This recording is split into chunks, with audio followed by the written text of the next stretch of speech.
développement. Le président Goïta rappelle à tous que les Sahéliens ne sont pas pauvres, qu'ils sont détenteurs de ressources naturelles et humaines supérieures à plusieurs régions de l'Occident, mais qu'ils sont mal organisés, mal gouvernés, en raison de toute l'histoire chaotique qu'on vient de raconter.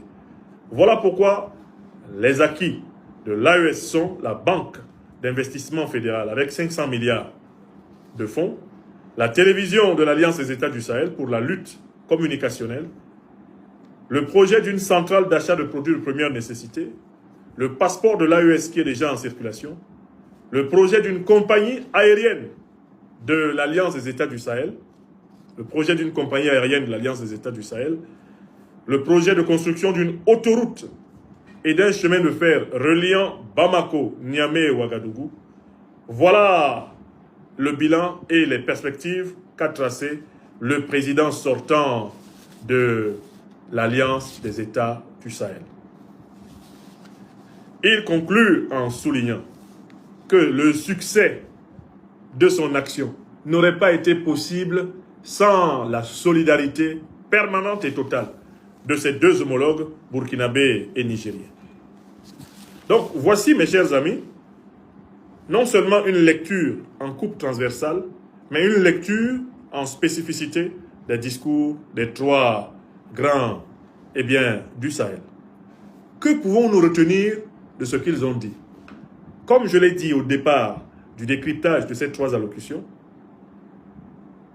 ils nous ont dit différemment la même chose. Parce qu'ils se sont entendus pour nous faire comprendre différemment la même chose. Trois discours, trois leaders, mais une vision. L'AES, puissance souveraine unifiée. Les présidents, Traoré, Tiani et Goïta, nous ont rappelé pourquoi ils ont créé leur organisation. Pour lutter contre la recolonisation impérialiste et néocolonialiste de l'Afrique par l'Occident et ses alliés du Moyen-Orient. Les trois présidents nous ont rappelé les étapes qu'ils ont franchies dans la construction de leur organisation. Étapes sécuritaires, étapes économiques, étapes diplomatiques, étapes communicationnelles.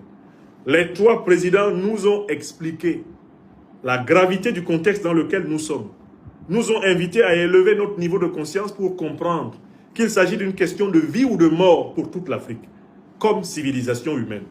Et que si nous nous amusons à jouer le jeu des puissances néocolonialistes et impérialistes, nous serons tous des marginaux sur la terre. Nous serons tous des inférieurs, des dominés, des damnés sur tous les continents de cette terre. Peut-être que certains seront même obligés d'aller vivre sur des bateaux sur l'océan, tellement qu'ils ne seront rien sur le continent natal de l'homme lui-même. Les trois dirigeants insistent sur la gravité de la situation, nous invitant ainsi à comprendre jusqu'à quel point les dirigeants néocolonisés de la France-Afrique sont des ennemis de notre peuple.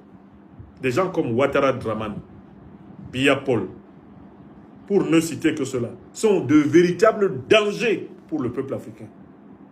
Parce qu'ils retardent la mobilisation de leur peuple pour participer aux côtés des peuples sahéliens à la seule œuvre qui vaille la peine, la récupération totale de la souveraineté africaine.